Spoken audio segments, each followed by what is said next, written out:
That's right, I just used Yanagi's parry to trigger a quick assist as if she were a support, and I'm here to teach you exactly how, because there's actually a few highly specific requirements to pulling this off consistently. But anyone can learn how with enough practice, and you probably should, because this opens up a lot of doors for Yanagi, and it's part of the reason why she's one of the best characters in the game. But that's not all we're here to talk about, because I'm also going to leave you with several tips to help you parry more consistently, plus her trick for triggering chain attacks on demand, and of course, I'm going to tell you how to get a bit stylish. My turn.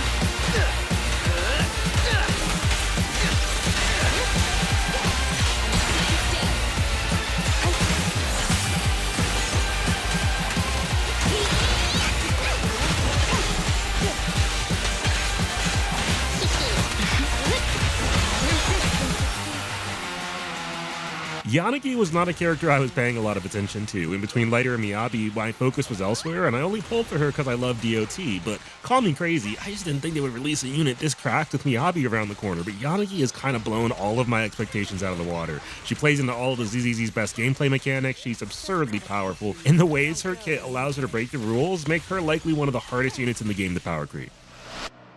Hi, hello, Hecky G everyone, call me Casual, and if you're interested in Yanagi, I know you've probably already seen a guide or two, so I'm not going to waste your time with the basics. We're jumping straight into the nitty-gritty details today with that quick assist tech, because it is more than a little tricky, so pay attention. Because this isn't your standard quick assist, where all you got to do is hit a button and then wait for the prompt to pop up in the corner and just bring your next character on field like normal.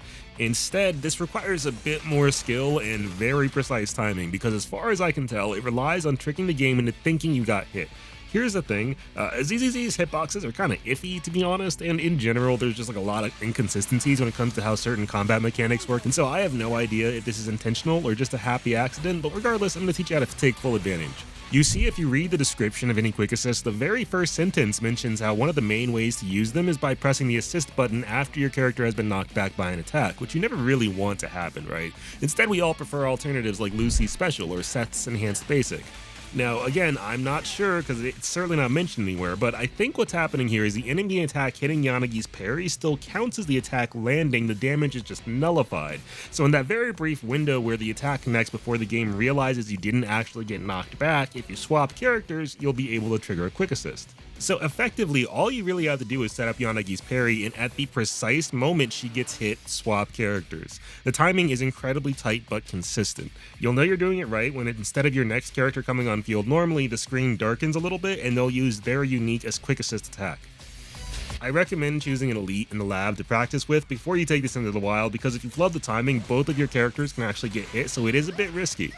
The sword and board guy, I don't remember their name, I'm sorry, but they're a great option, and it's important that you practice with an elite or boss because this will not work on the majority of rank and file enemies. Going back to that quick assist description, again, the attack being nullified by the parry has to be strong enough to knock Yanagi off her feet, otherwise this won't work, so of course, it only works with stronger enemies. Attacks with a red flash are basically guaranteed to work, but it does work with plenty others, you just gotta learn the enemy movesets.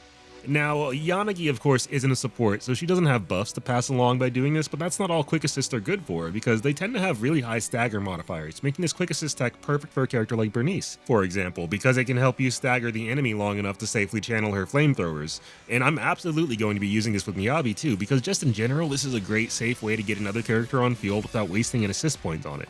Just keep in mind, again, this tech will not work with every attack in the game, so it's going to take a little bit of experimentation for you to learn when and where to use it. But reaching for that skill ceiling is really worth it, because the more familiar you get with Yanagi's kit and all the little tricks hidden under the surface, the more capable she'll become of handling quite literally any and every situation the game could possibly throw at her. Honestly, she's the best character in the game at the moment thanks to how versatile she is, and that quick assist isn't the only thing hidden in her kit making that possible. One of the things almost every DPS unit has some degree of difficulty with is triggering chain attacks. Not because it's necessarily hard per se, but because I'm sure most of you are aware, only specific attacks can actually set a chain attack off, and most of those attacks are at the very end of combo strings or require resources of some kind like Special Meter.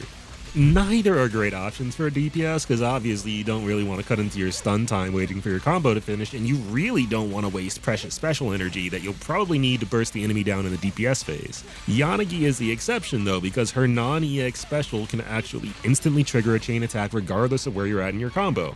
And some of you may be thinking, nah, that doesn't sound right, because you've probably tried this before and it didn't work. But here's the thing, Yanagi's special turns into a parry after the third hit of her basic attack string, right?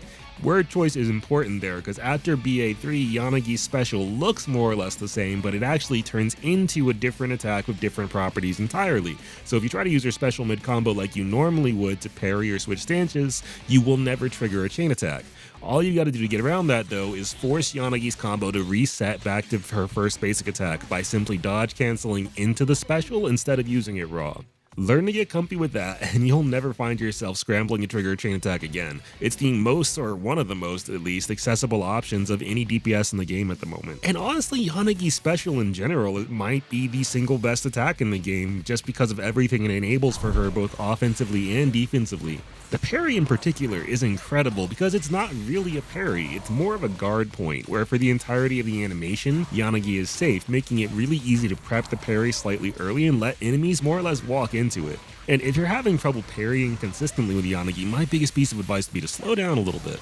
I know the instinct for a lot of people is to mash through basic attack strings, but if you're doing that with Yanagi, you're kinda kneecapping yourself for no reason. Especially because the second you stop mashing, you'll notice Yanagi can delay each of her basics for quite some time before switching stances or continuing to attack. So once you get familiar with the speed of her animations and learn the enemy moveset, you'll have parrying mastered in no time. Just keep in mind, parrying isn't always the best option since it can't block multiple attacks, among other things. Mastering Yanagi doesn't mean never dodging again, it means learning when to dodge and when to parry and how to alternate between the two to match the situation at hand, and a dodge is almost always going to be the safer option. But that's enough about her special, let's talk about some of the nuances in the rest of her moveset. Her blue stance is Yanagi's best AoE option for rapidly stacking Electro Anomaly via BA5 after chasing enemies down with BA4, which almost goes full screen. It's crazy the distance on that thing. This is also your juggling stance. It's everything from the stance switch into blue until the final hit of the basic string will keep an enemy airborne. On the other hand, we have her red stance. This is perfect for focused offensives, and it's a much safer option across the board thanks to the rapid side swap almost immediately followed by Yanagi's uppercut, which is just full of iframes. This is likely your best option for tackling elites and bosses, and it's also your choice for launching smaller enemies if you'd like. But notably, everything about this stance will actually send an airborne enemy back to the ground unless you use an alternate method to keep the juggle going, with the best ones being Lucy's Boars like you saw in the intro, or a Bang Boo attack from something like Rocket Boo for example. But something really easily overlooked in her kit that I want to mention is, please don't sleep on how valuable Yanagi's side swapping can be. Her dodge counter, blue BA4 and red BA3 all allow Yanagi to dash behind the enemy if they're facing you, and that's one of the most underrated tools in the entire game. Not a lot of characters can swap sides so easily, with Neko and Jane being the two main alternatives, but like Neko's side swapping is randomized so you can't really plan around it, and Jane's is counterproductive half the time, because if she's behind the enemy then she can't dodge their attacks to battery her enhanced state. Yanagi, however, doesn't have either of those hiccups, and I cannot stress enough how one of the best ways to avoid damage is to simply no longer be where the enemy expects you to be when they attack, so don't get too laser focused on parrying when you can sidestep attacks entirely. Now, when it comes to juggling, Yanagi is fairly straightforward. Again, every attack in blue juggles and red launches, it's pretty simple. The hardest part is ensuring you're always in the right stance at the right time, and that will just take a bit of practice to keep track of. Opening with a stance switch into blue is always a good option, especially if you have Yanagi's Shinra Bansho buff going, which allows her to skip to her BA3 at all times. One trick that might not be so obvious though is weaving her EX special into combos. If you use it normally, an enemy will drop out. However, if you use a character like Jane or Seth for example with an attack that will push the enemy forward while keeping them airborne, then that allows you to kind of catch the enemy with Yanagi's EX special and use it as the perfect combo ender. Now, I had two combos I wanted to show you in particular just because they're really effective, and I happen to like using Yanagi and Seth together. This first one is basically a guaranteed way to both safely get Seth's buff going and finish the enemy off with Yanagi afterwards without giving them really a chance to do anything about it, which is super helpful because Seth's basic attack animation is so long.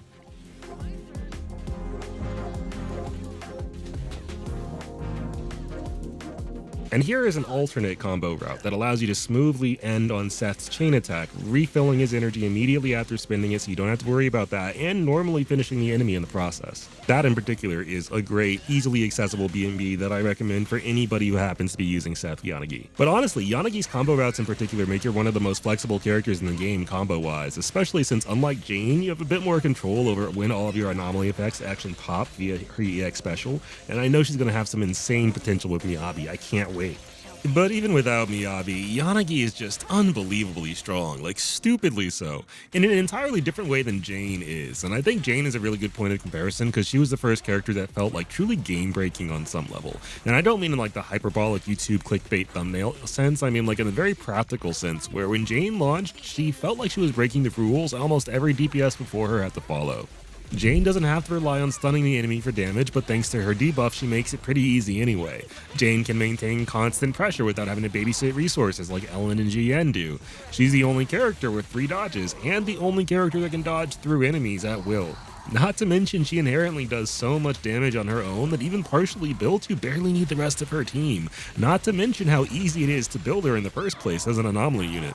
But the more time you spend with Jane, the more you'll notice she does have a few hiccups in her playstyle, likely for the sake of balance, but still, her damage does suffer when she can't quickly trigger an assault, and her consistency falters when an enemy isn't attacking often enough for her dodge to battery her unique resource. And her overall playstyle is just like a lot less dynamic than it seems at face value, because even though she's got, like technically she has 2 movesets, from a practical perspective, they're largely the same, and you don't really have much control over which you're using when. So at the end of the day, a lot of her playstyle does just boil down to a lot of dodging and spamming the attack button with the occasional EX special or Salt Show to trigger assault. Jane is fun, absolutely, but she does start feeling kinda samey kinda quickly, especially if you're focusing on playing optimally on any level. But Yanagi, wildly enough, doesn't have like any of those problems. She doesn't really have many in general, to be honest. Like really, Yanagi's biggest issue is the fact that you'll have to pay slightly more attention while playing her for the sake of maintaining her buffs and keeping her rotations going, but that's really kind of about it. You can use her as a sub DPS, only really bringing her on field for Disorder on Demand, which is going to get even more valuable when the super update happens. You could also have her hyper carry for you in mono or multi-element teams, dominating the field in either setup. And her personal DPS output in general is just so high, you'll often find yourself like accidentally finishing fights way faster than you expected sometimes. If Jane felt like she was breaking the game a little bit, Yanagi feels like trading Jane's training wheels for a monster truck. She's so strong, I genuinely can't believe they released her like this, and I'm saying that as someone whose Yanagi isn't even fully built yet. Her skills aren't maxed out, and my stats are very middle of the road with nowhere near as much anomaly proficiency as she really wants, which is like one of her main sources of damage. Even in spite of that though, she still feels unstoppable, and I'm so glad I pulled for her. I'm a big fan of damage over time, so I'm a big fan of anomaly, but I wasn't really paying too much attention before she launched, but now she's easily my favorite character in the entire game. Here's hoping Miyabi measures up, but I suppose we'll find out in a few days because I'm going to be making a lot of content around 1.4, especially Miyabi and Harumasa. So if you want to catch all that when it goes live and learn how to really play Miyabi like she's Virgil, then, leave a like and subscribe because your boy's going to hit the lab on day 1 and go crazy. Try to keep this on the briefer side and as to the point as possible, so let me know how you like that approach. And if there's anything else you'd like to know about Yanagi and her kit, leave a comment down below and I'll try to answer as many questions as I can. Thanks for joining me today, everyone, and I'll catch you back here sometime very soon.